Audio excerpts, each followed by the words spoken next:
কোন সন্তান যদি মা বাপের কবরের কাছে যাইয়া 3 বার সূরা ইখলাস পড়ে, 3 বার, এই 3 বার সূরা ইখলাসের সওয়াবের বরকতে কমপক্ষে 40 দিন মাতা পিতার কবর আযাব বন্ধ হইয়া থাকে। কতদিন? 40 দিন। মারে কোথায় দাফন করছেন? বাপরে কোথায় দাফন করছেন? অদুস্ত নিজের জন্ম দেওয়া সন্তানটা যে আপনার আগে মারা গেল, সন্তান এটারে কোথায় রাখি এসছেন?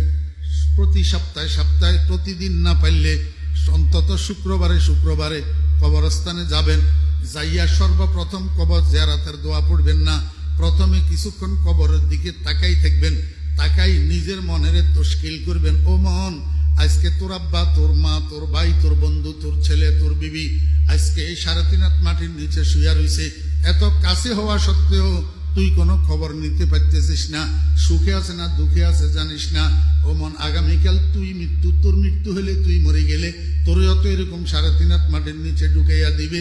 এই জমিনে যত মানুষ আছে কেউ তোর খবর নিতে পারবে না। আল্লাহর কাছে কি নিয়ে যাবি? মুখ কেমনে দেখাবি? মুখ খোদা কো হ্যায় দেখানা একদিন, মুখ খোদা কো হ্যায় দেখানা একদিন, कब्र में होगा ठिकाना एक दिन, रूह रग रग से निकाली जाएगी, तू रूह रग रग से निकाली जाएगी, तुझ पे एक दिन खाक डाली जाएगी। मन के बुझाइते बुझाइते দেখবেন আস্তে আস্তে মনটা নরম হইয়া যাব, চোখের পানি জরজর করে পড়তে শুরু করব। এইবার কবর জিয়ারতের দোয়া পড়েন, আসসালামু আলাইকা ইয়া আহলাল কুবুর ইয়াগফিরুল্লাহু লানা ওয়া লাকুম ওয়া আনতুম সালাফুনা ওয়া নাহনু বিল আসর। ও মুসলমান ভাইরা, মনে কষ্ট নিবেন না, আমরা অনেক হতভাগা মুসলমান আছি, কবর জিয়ারতের দোয়াটাও মুখস্থ জানি না।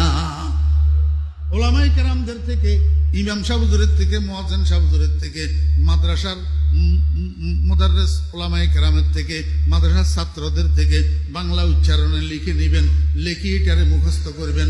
আসসালামু আলাইকুম ইয়া আহলাল কুবুর ইয়াগফিরুল্লাহু লানা ওয়া লাকুম ওয়া আনতুম সালাফুনা ওয়া নাহনু বিল আসর। আরেকটা আছে, এটা একটু শক্ত টাইপের, এটা পাইতেন নয়, এটা সোজা আছে, এটারে মুখস্থ করে লইবেন। তারপরে এবার আউযুবিল্লাহ বিসমিল্লাহ পড়ি, কমপক্ষে 1 বার আলহামদু শরীফ পাঠ করবেন, কমপক্ষে 3 বার কুল হুয়াল্লাহ শরীফ পাঠ করবেন, কমপক্ষে 7 বার 11 বার দরুদ শরীফ পড়বেন।